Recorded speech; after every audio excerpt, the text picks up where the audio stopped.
All right, today we are diving deep into one of the most explosive and honestly longest running mysteries in the entire financial world. We're talking about the massive debate over whether the price of silver is being secretly controlled. So let's just cut right to the chase. Here's the big question that has fueled this whole controversy for decades. Is the price you see on your screen the real, true value of silver, or is it something else entirely? Something being faked by a few incredibly powerful players?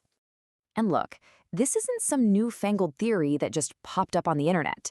The belief that giant banks are working together to systematically and illegally hold the price of silver down, well, that's a conviction held deeply by a ton of investors, and they've believed it for a long, long time.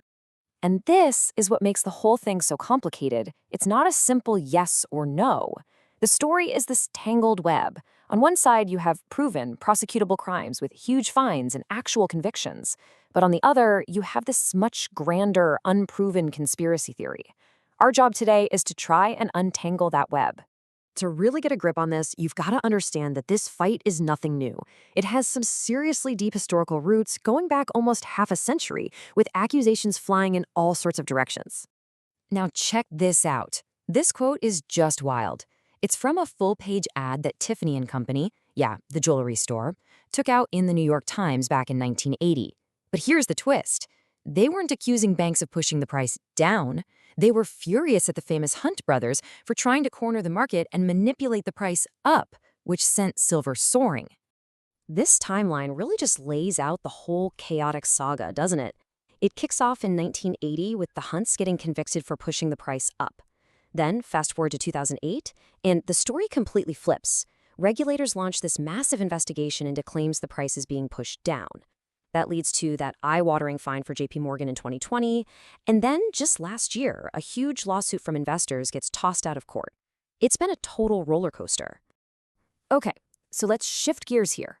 We're moving away from history and theory and into the world of hard facts. These aren't just allegations, these are proven crimes that led to massive fines and even people going to jail.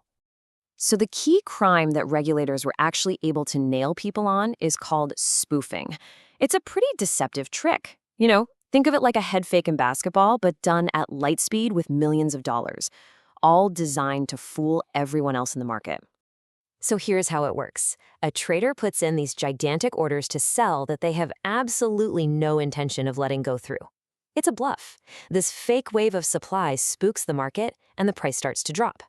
That's when the spoofer jumps in, buys for real at that new low price, and then poof, they cancel their fake sell orders and walk away with a profit. It's a classic bait and switch.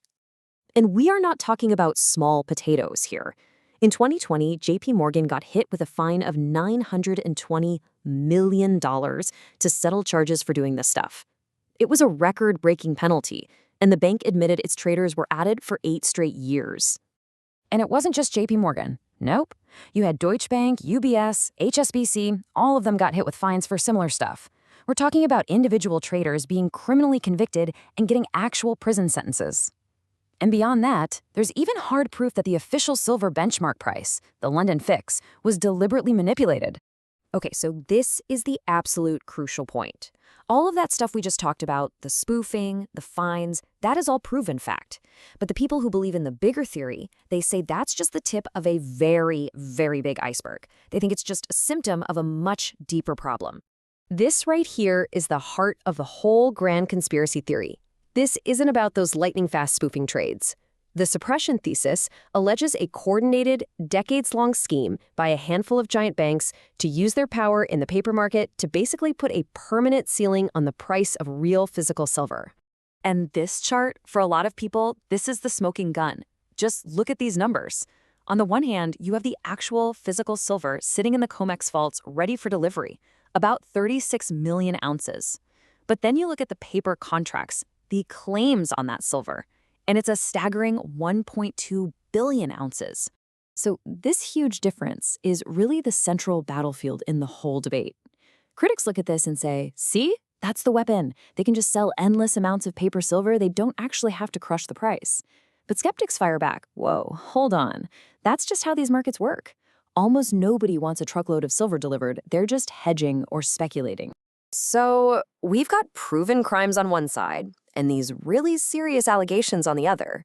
What did the official watchdogs, the refs, the legal system, what did they have to say about this grand suppression theory? Well, between 2008 and 2013, the main regulator, the CFTC, went all in. They launched an exhaustive 5-year-long investigation into these exact claims. They spent thousands of hours on it, and at the end of all that, they closed the case without bringing a single charge for long-term suppression. And you don't have to take my word for it. Here's their conclusion in their own words. The official regulatory verdict was pretty clear.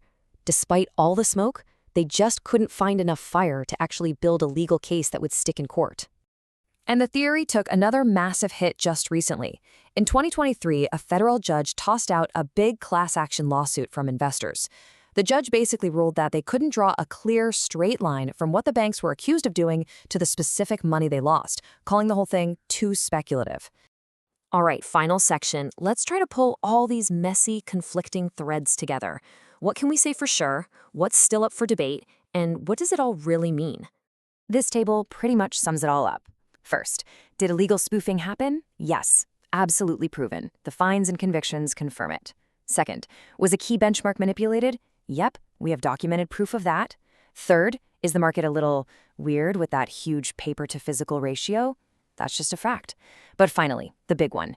Is the decades-long suppression conspiracy a proven fact? No. On that, both regulators and the courts have said the evidence just isn't there. And all of that leaves us with these huge, nagging questions.